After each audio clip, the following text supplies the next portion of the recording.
Investment fraud is among the most prevalent crimes in the financial sector, making it one of the most controversial and noticeable incidents in the business and economic world. These scams typically involve deceiving investors and stealing their money with false promises of high returns or fictitious investment opportunities. In this article, we will examine 10 of the most prominent investment fraud cases in history, where scammers manipulated and deceived investors for their own personal gain. Why do people fall victim to these scams? The dream of getting rich quick is arguably the primary motivator for most scams that target individuals with limited knowledge of investing and wealth creation. Based on our experience with scam platforms and the investigations and complaints reviewed by our legal compliance and verification teams, the dream of quick riches has proven to be the key factor that allows most scammers to easily ensnare their victims. In this context, scammers rely on promoting false and enticing promises to their victims, such as the possibility of acquiring great wealth by signing up for bogus investment offers like monthly packages, or promoting a fake project through referrals and other dubious methods. Scammers exploit their victims' aspirations for quick riches and financial freedom, thus placing them under psychological pressure to make hasty decisions without independent thought or consulting others. In doing so, these scammers take advantage of the victim's emotional vulnerability and eagerness to achieve their dreams, obscuring the true nature of their supposed investment opportunities to push the victims into making poor decisions without any critical thinking. Scammers also exploit the difficult economic circumstances people are facing to promote fictitious opportunities for quick profits, relying on motivational phrases that exploit their needs, such as promises of owning a private car, obtaining vast sums of money in the bank, and FOLF. 2. Bernard Ebius. Bernard Ebius is the former CEO of WorldCom, the center of one of the most notorious financial frauds in U.S. history. Ebius managed WorldCom through a series of acquisitions and implemented a financial restructuring strategy to make the company appear financially sound. He used these tactics to manipulate financial figures and conceal the company's massive debt resulting from excessive purchases and unprofitable investments. Thanks to internal disclosures and financial investigations, authorities uncovered the shocking truth behind Ebius' operations. He had inflated the value of investment assets by millions of dollars and falsified financial reports, causing significant losses for shareholders. WorldCom's stock price plummeted from $64 per share to just $1 after the fraudulent activities were exposed, resulting in shareholders losing approximately $100 billion. In 2005, Ebius was convicted of accounting fraud and financial manipulation, and was charged with conspiracy to inflate the value of financial assets and conceal debt. He was sentenced to 25 years in prison, which underscored the seriousness of his crimes and their damaging impact on the economy and investor confidence. Jordan Belfort. The Jordan Belfort scheme, also known as the Wolf of Wall Street, is one of the most notorious frauds and manipulations in the history of the financial markets.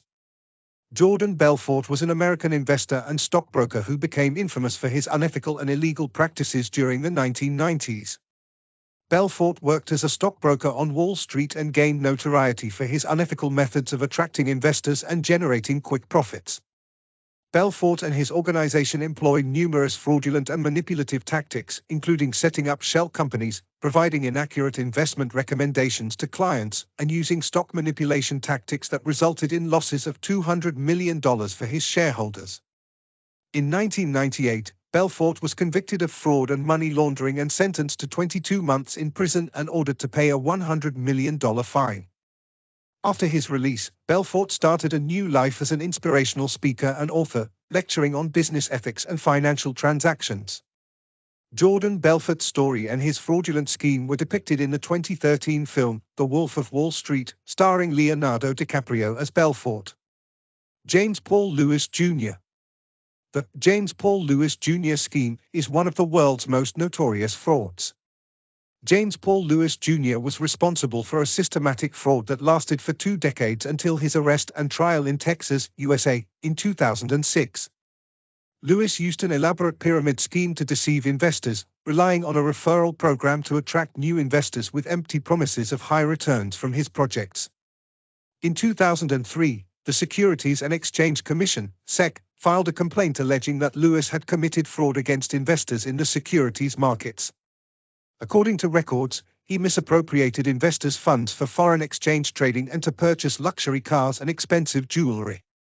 James Paul was found guilty in 2006, sentenced to 30 years in prison, and ordered to pay $156 million in compensation to 5. Michael de Guzman. Michael de Guzman is a figure associated with the Pre-X Minerals scandal of 1997. De Guzman was an employee of the company and played a key role in falsifying sample results to show the presence of vast quantities of gold at a mine in the jungles of Borneo between 1993 and 1996. The scandal began when Pre-X Minerals announced significant gold discoveries in Indonesia. De Guzman presented several samples that appeared to show substantial gold deposits, causing the company's stock to soar to record highs of nearly $6 billion. However, it was later revealed that these samples were entirely fabricated. No real gold was found at the mine, and the entire announcement was proven to be a scam. Following the exposure of this fraud, Pre-X Minerals' stock price plummeted to zero. This scandal severely damaged the company's reputation and caused enormous financial losses for its investors. Sam Israel. Sam Israel was convicted of fraud and financial market manipulation after leading a major investment scheme called the Bayou Hedge Fund Group, which he promoted as an investment fund that would generate huge returns for investors. Israel excelled at falsifying information and manipulating financial data to attract more investors and convince them to put their money into the fund. In reality, however, the money he collected was used to cover his personal losses and finance his lavish lifestyle.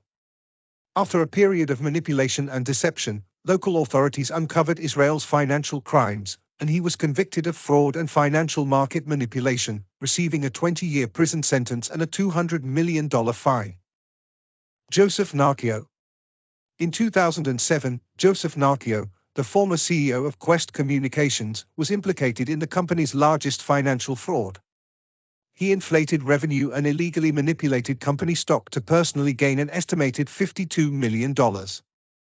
Investigations revealed Narchio's direct involvement in the scheme, leading to his conviction on 19 counts of financial fraud. He was sentenced to 6 years in prison, ordered to repay the illegally obtained funds, and fined $19 million. This came after Barry Minko. Barry Minko, born in 1966, is an American businessman known for his pyramid scheme. As a teenager, Minko founded ZZZZ Best, a carpet cleaning company that initially achieved great success. However, he quickly exploited this success to carry out a massive fraudulent scheme. In December 1986, when Minko was 19 years old, he took his company public, raising its market capitalization to over $200 million. It was later discovered that Minko had used fraudulent techniques, creating fictitious operations and falsifying the company's financial statements to attract investors and inflate the stock price. However, suspicious amounts on customer invoices began to raise concerns, leading to an investigation into the company and its true market value. The investigation revealed that Minko's revenue was fabricated. Ultimately, Minko was convicted on 57 counts of fraud, forgery, and money laundering, and sentenced to 25 years in prison in addition to being ordered to pay $26 million in restitution. This ruling was part of efforts to combat financial crime and protect investors' rights. Kenneth Lay and Jeffrey Skilling. The early 21st century witnessed one of the biggest financial scandals in American history, the Enron scandal. This company, once considered a symbol of success in the energy sector, engaged in widespread fraud. It inflated its profits and illegally concealed its debts, leading to its sudden collapse in 2001. Kenneth Lay and Jeffrey Skilling, the company's founder and former CEO, respectively, were the masterminds behind these fraudulent schemes. Their corruption resulted in investors losing billions of dollars, an estimated $74 billion, after Enron's stock price plummeted from $90 to less than $1 in just 1 year. Lay and Skilling were tried and sentenced to prison for fraud, forgery, and violating financial laws. However, by the time of sentencing, Lay had died of a heart attack. Skilling was sentenced to 24 years in prison and fined $45 million. Bernie Madoff. The 10th and final case concerns Bernie Madoff, considered one of the most notorious fraudsters in investment history. Born Bernard Lawrence Madoff in 1938, he founded an investment company bearing his name, Bernie Madoff Investment